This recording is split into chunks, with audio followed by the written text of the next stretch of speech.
Welcome to the Pastured Pig Podcast, where we share the successes and challenges of raising pigs on pasture. We talk to producers all over the country, from small homesteads to large commercial pasture operations. Whether you're new to pastured pigs or have been raising hogs for decades, we hope you hear new ideas and new perspectives on pasturing hogs. Here's your host, Troy McClung. Well, it is now Pastured Pig Podcast time, y'all. Welcome to the show. So, got a good lineup tonight, and before we get into that, let's hit some announcements. I want to give an update of what's happening here at Red Tool House. Those of you who have been following the podcast chronologically, you would know that we have 11 red wattle piglets that we acquired from Copperpenny Farm down in Virginia. And we have those, had those in our greenhouse, hoop house, whatever you want to call it, large 18 by 25, something like that. Homemade jobby to fit in these little West Virginia nooks and crannies. But they've been hanging out there for a while, kind of just keeping an eye on them, making sure to establish home base, a little bit of quarantine action going on there. And actually, I wanted them to do some preparation of our potato patch where we plant our potatoes. So they had been in there nosing all that up, getting the ground cover out from the winter. So doing some function stacking there, multi-purpose stuff, blah, blah, blah. But here recently, it was time to get them out on pasture. And by pasture number one that we put them in is what I would consider our woodlot hillside beside our driveway. And it is a challenge for a mountain goat. I don't normally walk down the side of that pasture. If I do, I have to hang on to trees because it is that steep.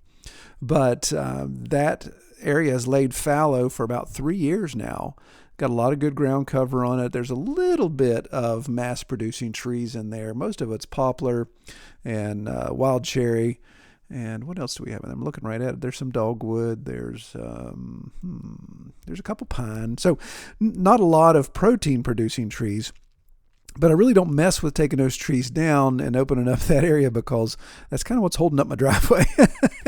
It's so steep there that I think if I took too many trees out, then I'd have to worry about the driveway moving over the hill. But anyway, got those pigs moved out. Actually, we did a video. That was Sunday's video at the time of recording this bumper, which is going to be the same day that this is released. The pigs were moved out into that area. We documented that video, but I had to come through since that area had laid fallow for 3 years. A lot of my fence was in disrepair, so I had to get all that straightened up, put some new corner posts in, some bracing, and utilizing. We do 1/2-inch conduit. So take metal 1/2-inch conduit, galvanized, that you can get really, really inexpensively. Not as expensive as it was pre-COVID, but I take those, cut them down to 3 feet, actually 40 inches each, because that gets you 3 out of a 10-foot stick. And then using self-tapping screws, screw the pin insulators in the lock pins, which I found those to work best. They don't break as quickly when the white-tailed deer smack into them. But put those in, and that really helps drive the cost down. I get those with the self-tapping screws and the insulator and the conduit itself. I get those below $2 a post. So when you factor in T-posts and the insulators and those things, it really, really makes financial sense. So it's kind of a good approach for us. It's worked well for us. And of course, they're more sturdy than the step-in posts, which the step-in posts now are, my goodness, they're like $1.59, I think, last time I bought them. So it's crazy.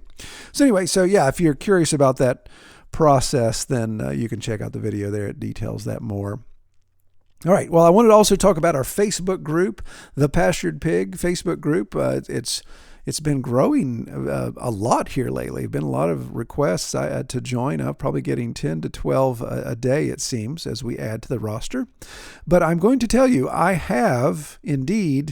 will decline your invitation to join if you do not answer the simple question as to what do we call a female pig who has had a litter of piglets.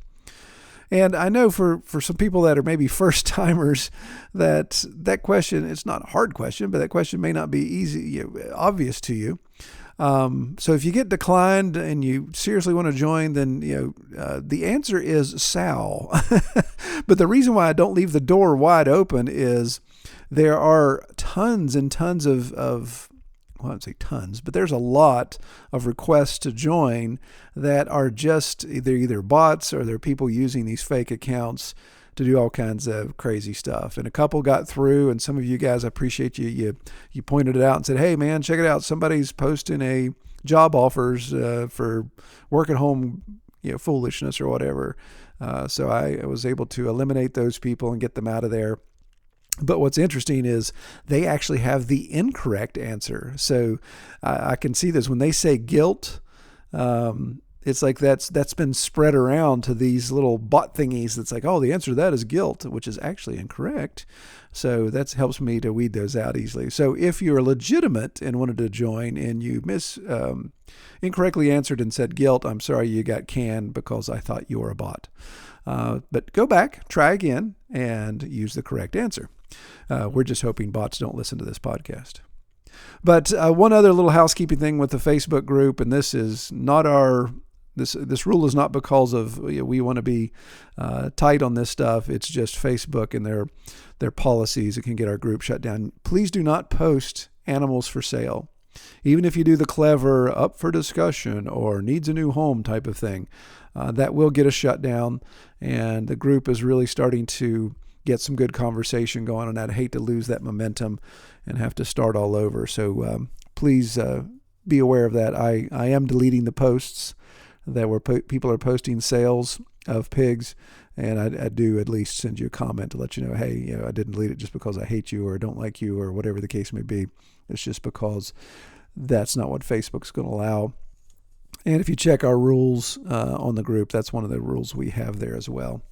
So with that being said, I do want to point out, and this is kind of I don't really drop commercials into the podcast, but this is kind of a commercial, but I think this is extremely appropriate to farm life. And it's one of these things, it's a product that I have been using now for a couple years, and I absolutely love these things.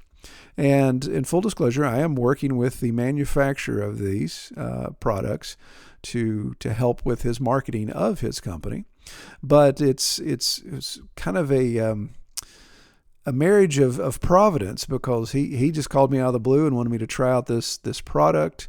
The name of the company is Giltech, and so I used it and featured it on a video I think 2 years ago, and things just worked out to where we started a business relationship and getting that going. But so it's kind of duality here. We're kind of testing some things.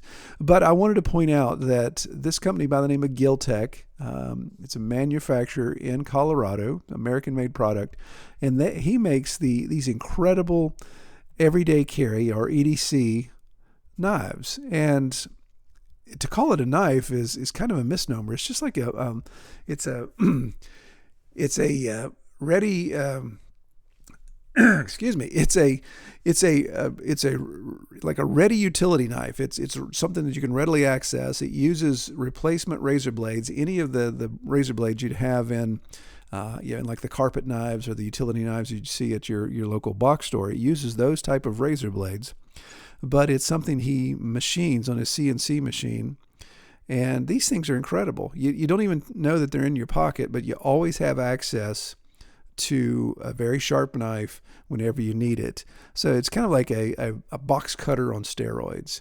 And I'm going to post a link down below in the show notes so you can check that out. But man, that's something I keep in my pants pocket here on the farm every single day. And when it's time to cut the little strings off the feed sacks, the things always get knotted up. The thing's perfect. Open boxes, whatever. I was using one to do some carving the other night. So really neat product. And what's great is he just released a new product version of that. So you can get them in titanium, you can get them in brass, you can get them aluminum. But now he offers them in plastic, a molded plastic that makes the knife only $10 a piece. And he's actually offering a deal right now. If you buy 3, you get the 4th one free. So anyway, if you want a good EDC pocket knife that doesn't feel like you got a roll of quarters in your pocket, then check these things out. These things are awesome. All right, moving along. What else do we have? Oh, I guess it's still time for additional shameless plugs. Patreon. Appreciate all the support of the Patreon. Picked up some new Patreon supporters. Last month, we had a really good discussion in our support group of all kinds of things. We got into feed discussion, we got into feed storage, and all the things associated with that. So I believe the conversation went really well. What just came unplugged here? Oh, I thought maybe I was dead in the water. But check that out. You can, obviously the link is in the show notes as well. If you would like to join, just little as $5 a month, you can be part of our group. And there's some bonus episodes out there. Of course, we now are doing these live chats that I think are fruitful if you want to be a part of that. Okay, so let's go to our notes here. And some dummy forgot to turn the office light on, so I'm sitting in the dark and trying to read my screen light as to what my last point is. No, that was my last point. So let's get on to our discussion. Today we're talking with Mark Pursell, and he's with Faith and Farm. And Mark gets into this interesting discussion. He lives in California, and we talk a little bit about some of the challenges he's faced with being in California, with the weather and those type of things. But also, he's kind of found a niche market there by marketing his pigs to the 4-H group. So he's able to raise out pigs, and he's gotten the reputation with the 4-H community that he has good show pigs, and that's allowing him to really value add the cost per piglet. So not only is he raising out obviously for food production, those things, but there's this niche of being able to take a piglet and sell it to 4-H to be able to become a show pig. So it's really neat. We're going to talk about that and some of the other details that he gets into there. So let's move on to our discussion with Mark. Hello, everybody. Welcome back to another episode of the Pastured Pig Podcast. Today, we are going all the way across the country. We're going over into Central California, and we're going to talk with Mark Pursell of Faith and Farm. Welcome, Mark. Thank you. Thank you for having me. Like I said, it's an honor talking to you. All right. Well, I appreciate you taking the time to come on, and obviously it's 3 hours behind me. So appreciate him fitting me into the schedule and his day, and you're dealing with that lag in time there. So tell me about Central California. I've never been to California, so I'm just fascinated by all the variation. Obviously we only see what we see on TV and those type of things, but Central California, big ag area, but you guys are dealing with some weather issues, aren't you? Oh yeah, this year we've had a ton of rain. On one of my videos I even mentioned we're kind of rookies when it comes with rain. We think the sky's falling when we get as much rain as we've been getting. But yeah, with the ground that we've got, it just makes it an absolute sloppy mess. We have what they call hard pan in our dirt, and so the water, it seeps through our topsoil, but then it just sits on top of that hard pan and takes a while to seep through it. So it becomes a pretty big mess. Yeah. So were you guys, was your area part of the drought that I assume most of California was? So had you all been experiencing that drought there for the last couple of years? Oh yeah, we've had some pretty hard droughts the last 3 years, and when you're trying to pasture raise things, it makes it difficult. Yeah. Oh, I'm sure. So is the amount of rain that you all have been having here recently, is this a drought buster? Is this just going to be a Band-Aid on a much larger wound? I think if we keep the water like we should, I think it'll definitely get us closer to being out of the drought. I think personally, we are out of the drought. As long as we hold on to the water that we're getting. Yeah. Are you guys in your neck of the woods, are you allowed to do any rain catchment on the farm, or is that something you have to get a permit for, or is it banned? No, it's banned in all of California. You're not allowed to catch any rainwater. Interesting. Yeah, I guess there's probably some creative ways to really explore that restriction, but that is interesting. That's incomprehensible for me. Somebody who's over here on the western slope of the Appalachians, where it rains about every 40 minutes. I just can't comprehend somebody saying you can't catch rain. But I understand things are different. Yeah. We were in Montana. Yeah, our politics are a little different here, unfortunately. Well, the politics that are here, anyways. Yeah, well, I understand that. We were in Montana. Kelly and I were in Montana this earlier this fall, and they were going just coming out of a drought actually, and everything was just dry and burned up there as well. And of course, the day we show up, it rains like crazy, and they're like, "Yeah, you East Coast people brought all the rain with you." Right, right. Just like that, we'll have to invite you out. Yeah, no doubt. A little rain cloud follows me around. All right, so Mark, tell me about Faith and Farm, the property. So you mentioned Central California, which I know that's as I mentioned, a heavy ag area, a lot of good tillable land, pretty rolling as far as topography goes. But tell me about your parcel in particular. Yeah, our parcel now, we live on our my grandfather's property that he's owned since, I want to say it's back like 85, that he's been farming. He's actually a Missouri boy. My dad was born in Missouri, and they moved out here when my dad was 5, and so he's owned cattle all his life. So when my parents moved from Clovis, California, which is about 40 minutes south from us, they moved up here with us and bought some land, and Grandpa was retired, so he went ahead and got some cattle and just started kind of more hobby farm than anything, to do. So, but me and my family, we moved out here in 2008, and our land is very flat.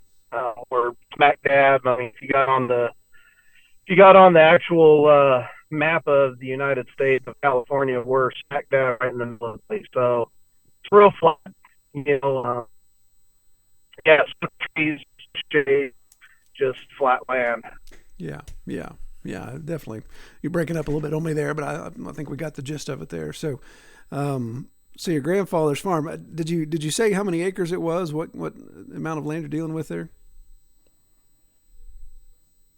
So we are on 30 acres of land, and we had 10 acres, but the state actually ended up buying 1 acre off of my grandfather because of the high speed rail train is supposed to be coming through this area.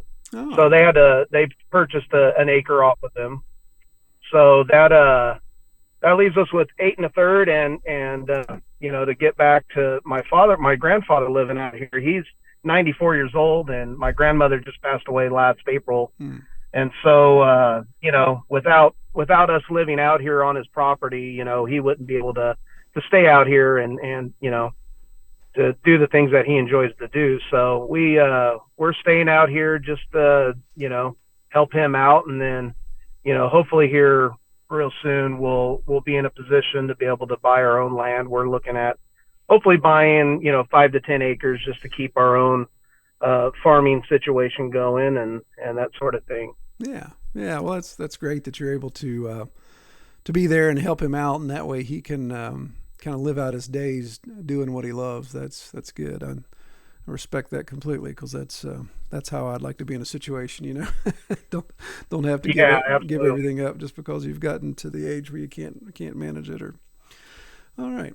So you're reading the pre-screening information there. You're not pigs weren't your first foray into farming, so you've got some farm experience, but you just here recently been getting into pigs. Is that correct? Right. So, like I was saying, with my grandfather having cattle, I moved out here solely just to pretty much take care of his cattle for him, and so I got to learn a lot of the older ways that, dealing with the cattle and, doing the fun things like castration and dehorning and that sort of stuff. So, which I've always had an interest in farming. I think out of all of the grandkids, I've been the one that's really taken an interest in it.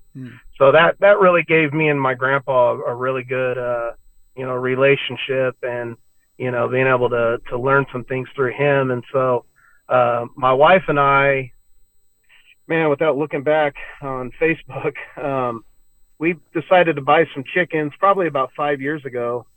And we bought some chickens, and which is, of course, like what everybody says, is the gateway to to farming, and so we had some egg layers and started doing the egg layers, and then we decided to take the leap into doing meat birds. And my youngest son, he's turning 13 this month, he decided to get into 4-H this last year, and so we were able to do some meat birds with him and raise enough meat birds for us to have, to eat. And of course, once you do that, you tend to never go back to buying it in the grocery store. Right. And so with the cattle, the 40 acres that we leased back behind us got sold to somebody that turned it into an almond orchard. So we lost that grass, and so we started to actually put our cattle. The two parcels that are next to us is owned by the state, and they haven't been really taking care of those parcels, letting the grass grow and everything. So I made a decision to go ahead and turn our cattle out on those parcels and start eating up the grass. Well, of course, the state didn't like that, and so we got a note in the mail saying pretty much get your cattle off or we're going to take them. Nice. So we made a decision to go ahead and sell the cattle because we had quite a bit of fencing that needed to be repaired. I think once I got some quotes, it was going to cost probably right around $10,000 to $12,000 to repair fencing. So we made the decision to go ahead and sell the cattle. But talking with my wife, we knew that you can only eat so much chicken. So we decided to go ahead and take the leap into pastured pigs and haven't looked back since.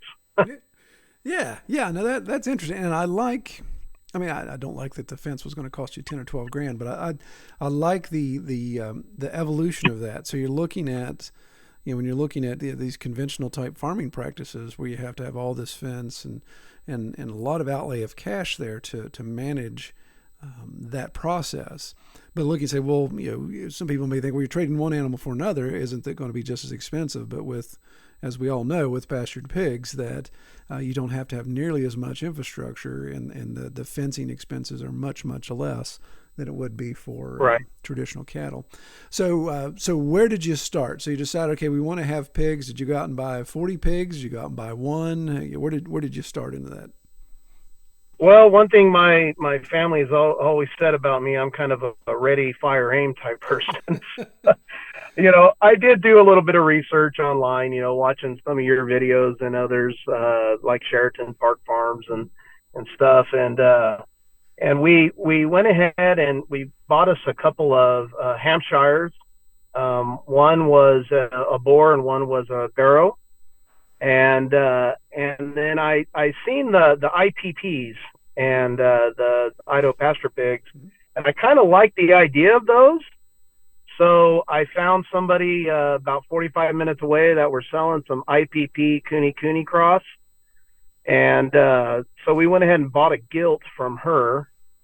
And so we had those three in the beginning, and what I was thinking, without much knowledge, I thought, well, you know what, I would like to breed that IPP with that Hampshire boar and kind of hope I get the best of both worlds.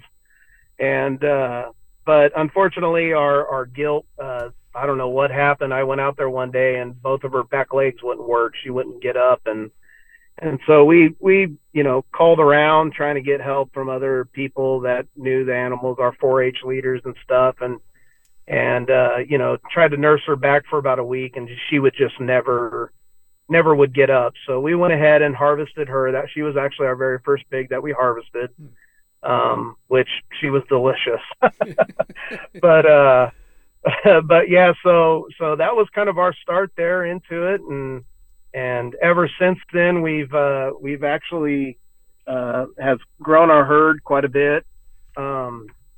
We harvested, of course, the barrow, and then I went ahead and purchased a full-blood registered Tamworth sow. So she was about 2 years old, and she's a proven sow. She already had one litter of 12. And so I went ahead and purchased her and one of her gilts from her first litter and brought her to the farm. And then we bought a couple of young gilts up from a woman that's about 45 minutes away from us up in the foothills here in California. And they were just a crossbreed between Duroc and Hampshire. Okay. And so we brought those two home, and I was going to breed them. The more Duroc looking red one that we have, she actually had her first litter, and but the black one we've got, she's not getting pregnant. And I mean, I've given her probably more time than I should to get pregnant. So we're going to be harvesting her pretty soon to put her in the freezer. Yeah. Okay. So if I'm doing the math right, you still have the original Hampshire boar, and then you've got these Duroc Hamp mix, and one of which has already farrowed and produced well, and then the Tamworth that was proven in her gilt. Have the Tamworths produced anything on the farm yet as far as litter? Yeah, so my Tamworth sow has produced already. Mm-hmm. She did pretty good. She had 9. One was stillborn, and that was actually the whole farrowing thing. Was I had one that had 1 litter on a Saturday, and then the next Sunday I had the Tamworth have a litter.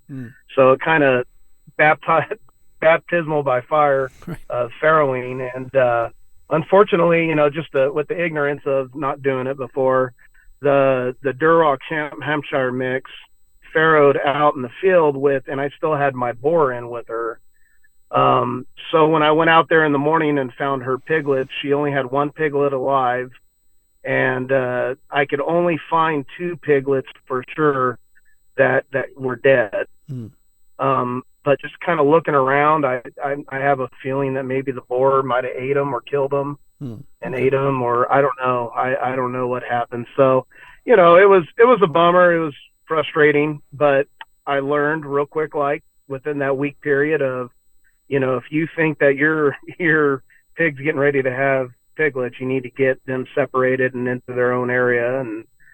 And so the kind of the funny thing is that next Saturday, a week after me and my son were doing some work out in the pig area, and I noticed that my Tamsworth was starting to bag up pretty good. So I kind of, reached down, learning from watching YouTube and you guys, reached down there and just kind of pull on one of the teats, see if any milk comes out.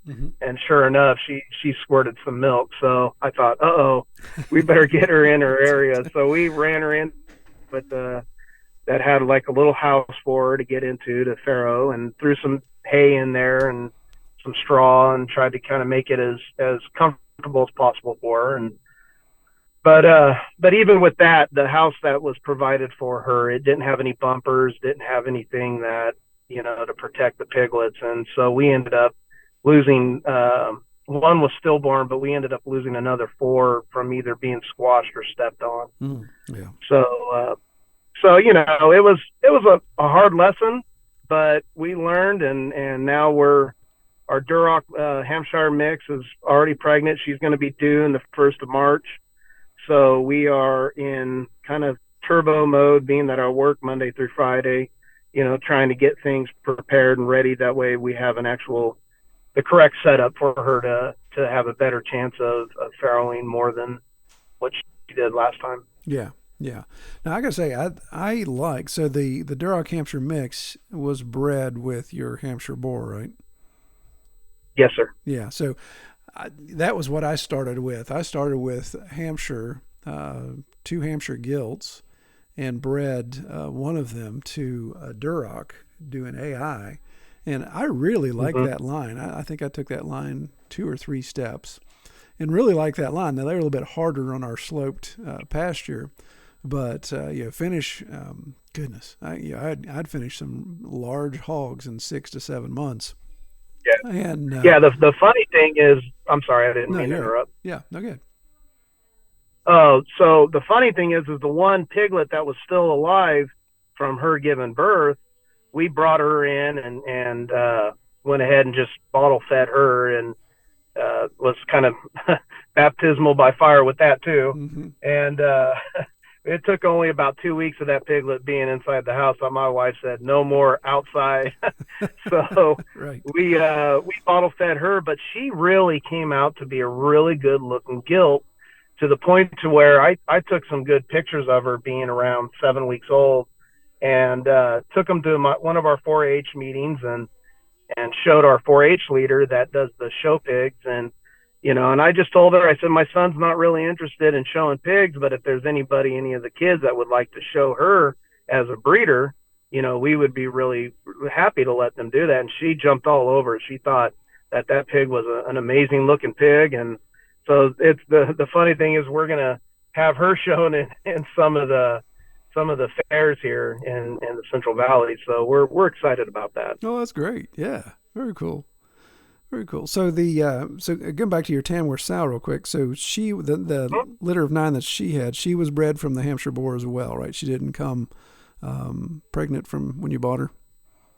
No, she was done by the Hampshire boar, yes, sir. So what do you think of that Hampshire Tamworth cross? Out of those that survived, what have you seen so far with their conformation, or what do you like about their personality and those things? I like it. I haven't tasted a Tamworth pig yet, so I'm really eager to see the finish on them. One thing I did notice is they're growing really quick. Yeah. Compared to the Duroc Hampshire cross piglet, they look longer. And she's kind of, she's real compact. She's got that Hampshire look where, real big shouldered, real big butt. And, but the other ones are long. I could tell they're kind of a longer. So I'm pretty excited to see how they finish out. Yeah. Yeah. Yeah. That's an interesting combo. In fact, I was trying to create that combo opposite, with my older Hamp.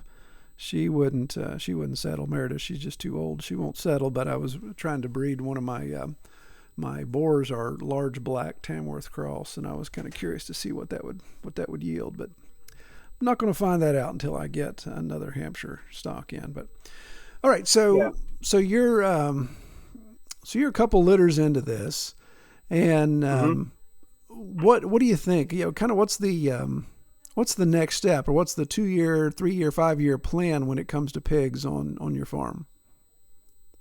So looking at what we got going on, when it kind of lit a fire in me, when we seen that one piglet was a show quality type piglet.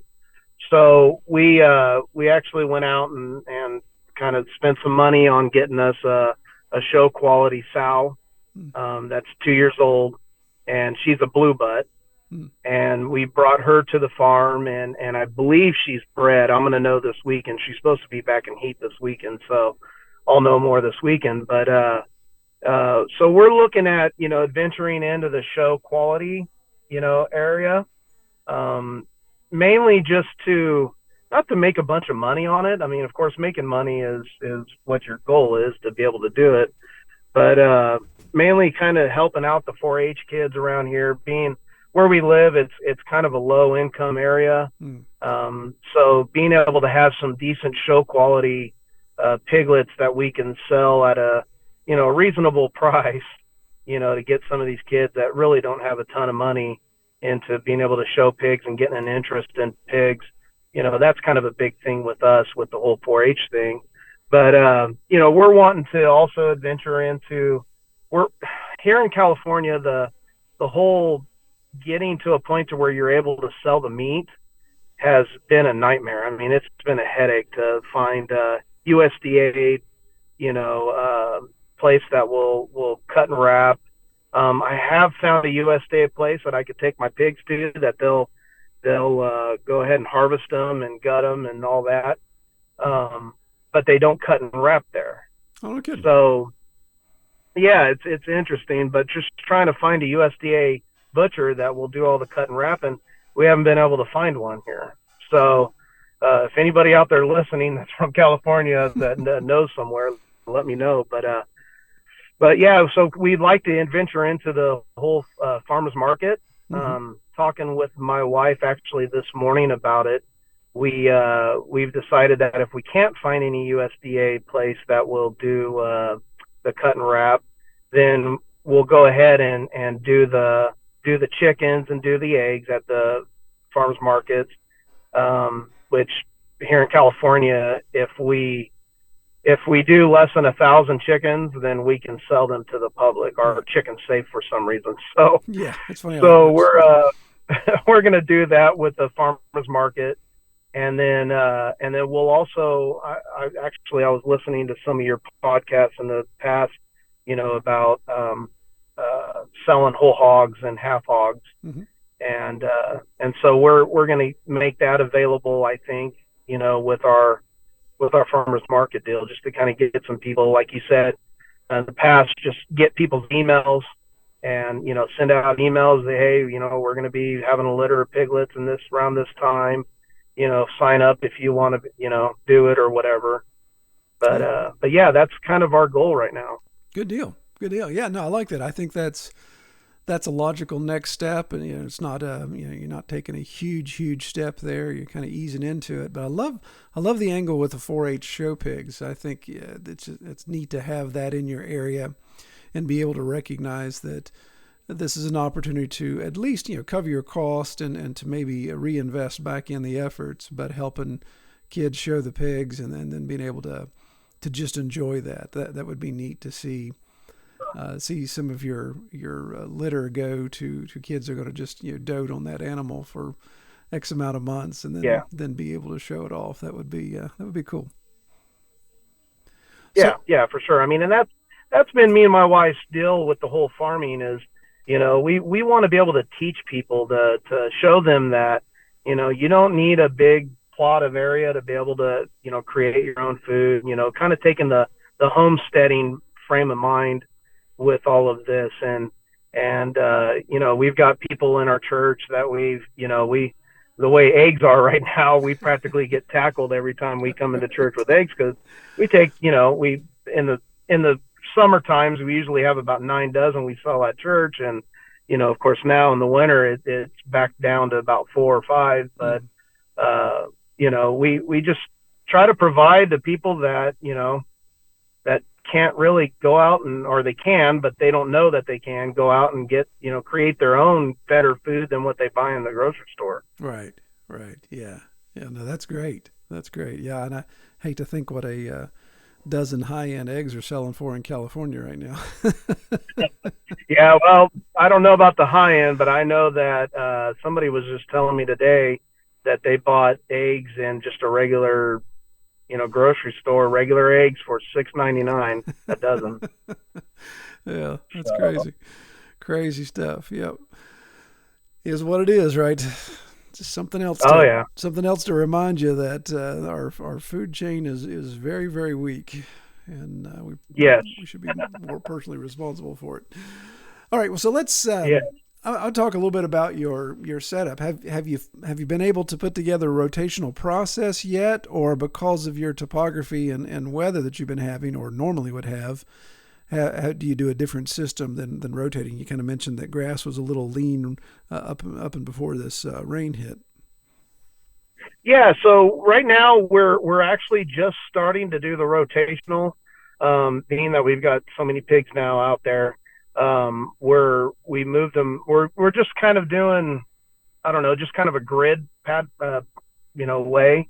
But yeah, we're wanting to rotate them. I'm learning, every day on how long I can keep them in one paddock. And being with the rain and everything, like what you were just saying, going out there and trying to work out in that stuff is like working on wet cement. And, so, we haven't been able to kind of keep up on it. I like what you say in your videos. You call the paddock that you leave them in for a long time. What's the word you use? Sacrificial paddock. Yeah, sacrificial paddock. So they're kind of in an area that's kind of their sacrificial paddock this winter.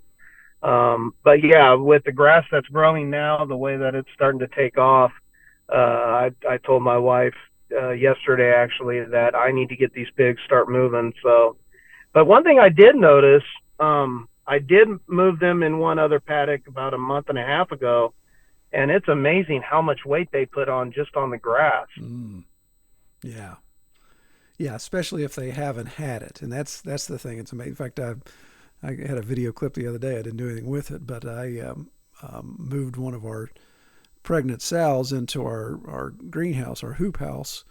So that's where she's going to farrow. And, of course, along the edge where the sun was hitting it and the frost hadn't killed it all, there was a ton of grass. And, man, she just wailed on it and just eating it as fast as possible. And it's like, yeah, this is good video to show that for the people that say pigs don't really eat grass. But yeah, I mean, I think you see that obviously as an animal, has an eclectic diet like a pig does, and is able to access that, and then they're just really going to enjoy that and see the fruits of that as they ingest it all.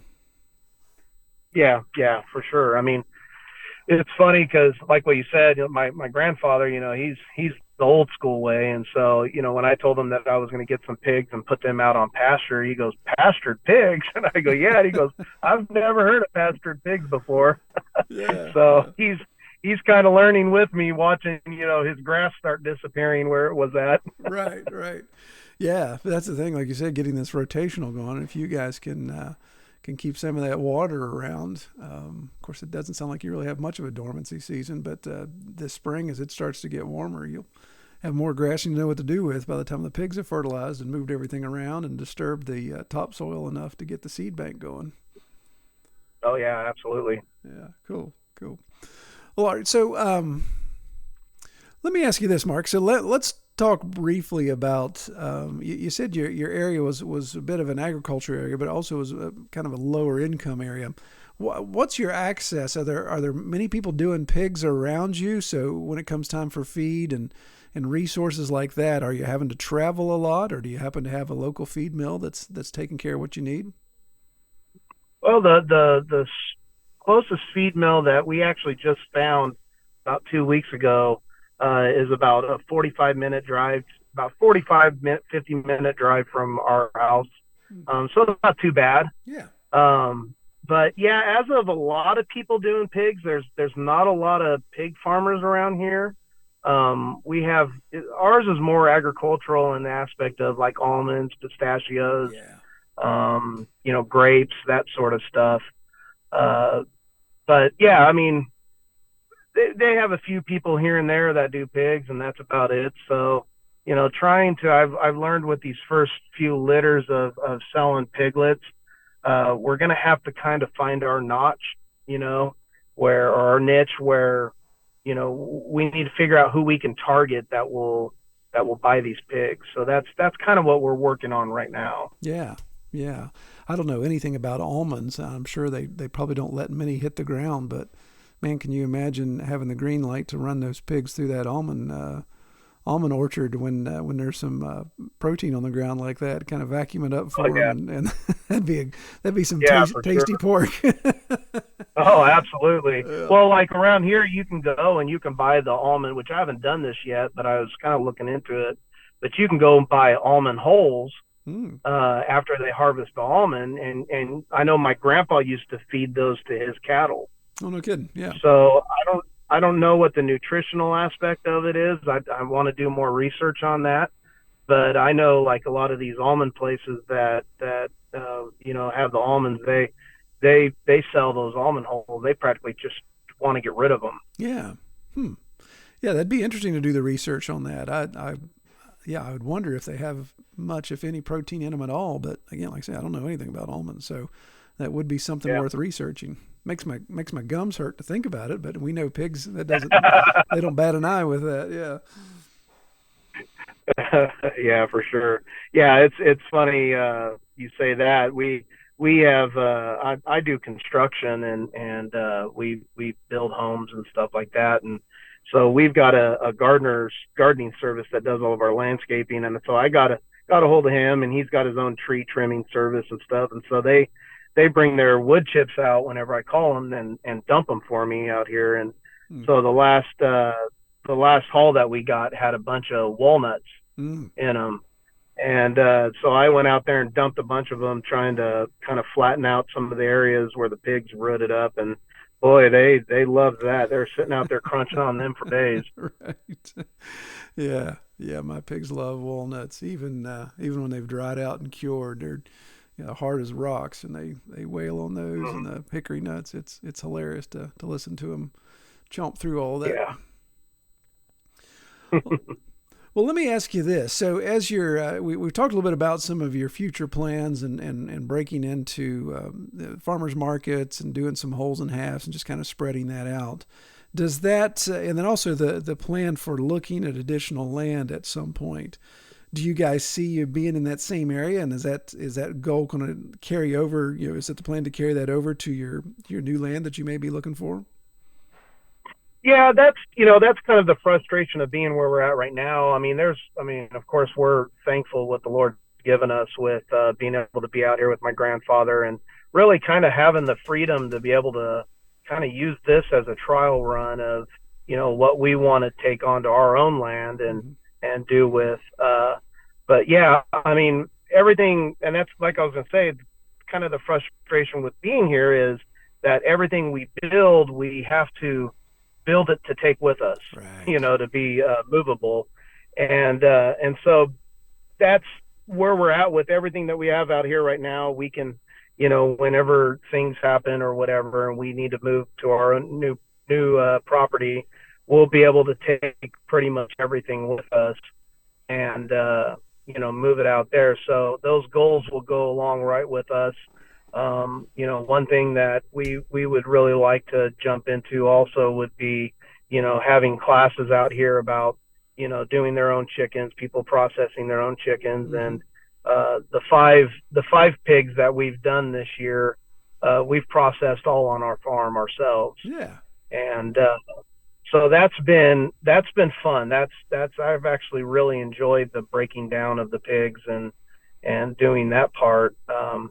So teaching people that's kind of one thing that we're looking for in our new land is to be able to, put a shop and be able to have an area to where we can bring people in. And because here in the valley, it gets to be 110 degrees in the summer, and wow. and nobody wants to do anything outside during that time other than swim in the pool. Right. So we want to have an area to be able to, bring people in and teach them how to do that part, and just kind of give them the freedom to be able to maybe one day, be able to do something like that on their own land or something. Yeah, no, that's great. That's great. And I bet that the fact that you have your day job is construction, you have that construction experience, that's probably proved to be very, very handy in these endeavors, has it not? Oh yeah, absolutely. Building our own chicken tractor and, building an A-frame. I'm actually looking out there right now. I've made some mistakes on my A-frame that I built for the big pigs. I didn't put any kind of bumpers to keep them from pushing through the siding, and I'm looking at it right now, and they busted out the sides of the A-frame. But yeah, being able to do that, I've always been kind of that handy type person that's not afraid to just jump in and figure out how to build things and that sort of stuff. So that's definitely helped out. Yeah, I'm sure. And that we at times help people try to find farmland, especially here or homesteading land here in West Virginia. And that's one of the first things I ask them is like, do you know how to do basic carpentry or rough carpentry? And some will say yes, some will say, oh, absolutely not. But to me, that's one of those first things. If you want to have a farm and you want to raise your own food, you may not think the first logical step, or one of the first logical steps would be have some working knowledge of rough carpentry. Man, it goes a long way because you find that you're constantly building something, right? Yeah, either improving something, building something new, or building multiples of something as you expand. And to have to turn around and hire that out is just, it's usually cost ineffective and you just can't pull it off. So you have to figure out, make do. Well, and I think too, thinking outside the box, especially when it comes to pasture, because I mean, the whole pasture thing is kind of a newer thing, especially here in California, and thinking outside the box, thinking about, like here we don't have any trees, so in the summertime, we're going to have to provide shade somehow for these pigs, to where they can get out of the sun and cool off in their wallow or whatever. And so, I'm going to have to figure out how to build a freestanding shade cover that I can move along with them, that they're not going to tear to bits in 2 days. Yeah. Yeah. No, I mean, that's real life. You're exactly right. That's something you're going to run against real quick. But the creativity associated with it. Okay. It needs to be mobile. So it needs to be light enough that it doesn't take, 6 guys to move it, even if it's on wheels, but yet it has to be something that a pig can't just take its nose and flip it end over end. And I assume, as flat as you are, you guys probably have some wind from time to time, so it can't be a sail that's going to pick up and go across the valley at the same time. Right. Yeah. Right. Yeah. Interesting challenges there, just because of the situation you find yourself in from the geography. Cool. Yeah. Yeah. Well, I want to be sensitive to your time, but I do want to ask you a parting question I ask everybody, Mark, and that is, in your couple years of experience here with pigs, what is the favorite thing? What do you like the most about raising pigs on pasture? I think the biggest thing I really enjoy, I mean, there's a lot of things I enjoy with raising the pastured pigs, but I think the biggest thing I enjoy is just going out there and being with them.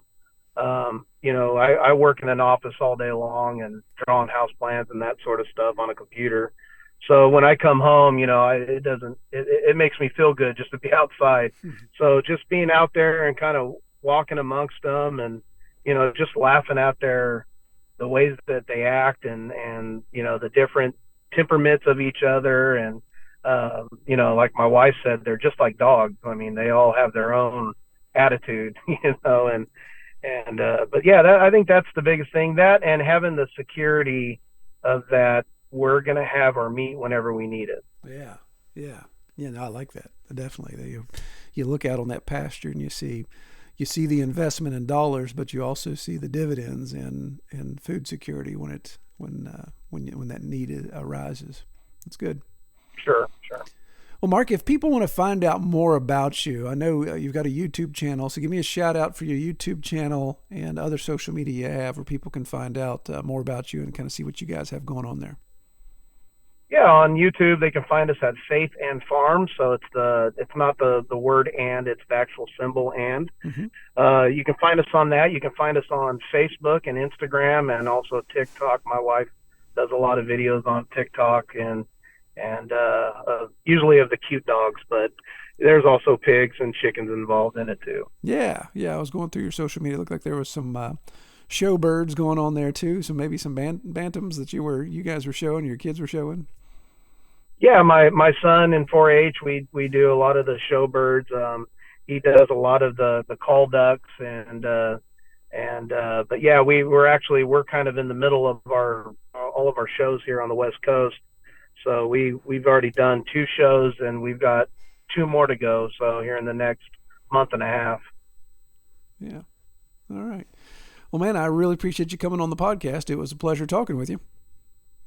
Absolutely. My pleasure. I really appreciate the honor to be able to be on it, even though like you said, I haven't been in a long time, but that's one of the things that we want people to see on our YouTube channel is, hey, we don't know what we're doing, so watch us and learn from our mistakes. So. Oh yeah, I think those make just as much, if not more, interesting episodes, simply because you do find something that people tend to share more, a little more transparent, to say, well, yeah, I messed this up big time, or I tried this and it didn't work, or I learned the hard way. So that's I think that has value to it just as much as somebody who's got 20 years experience. So it's good stuff.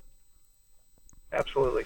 All right, man. Well, yeah, I pray you have a good evening, and we'll talk to you soon. All right, I really appreciate that conversation with Mark, and for a California guy, he was easy to talk to, so I really appreciate that. I gave him a hard time there. No, really good conversation. Appreciate him coming on the show. And as I say always, if you would like to be on the show, or you have a topic you would like us to discuss, or you would like us to make odd sounds with our armpits, just let us know.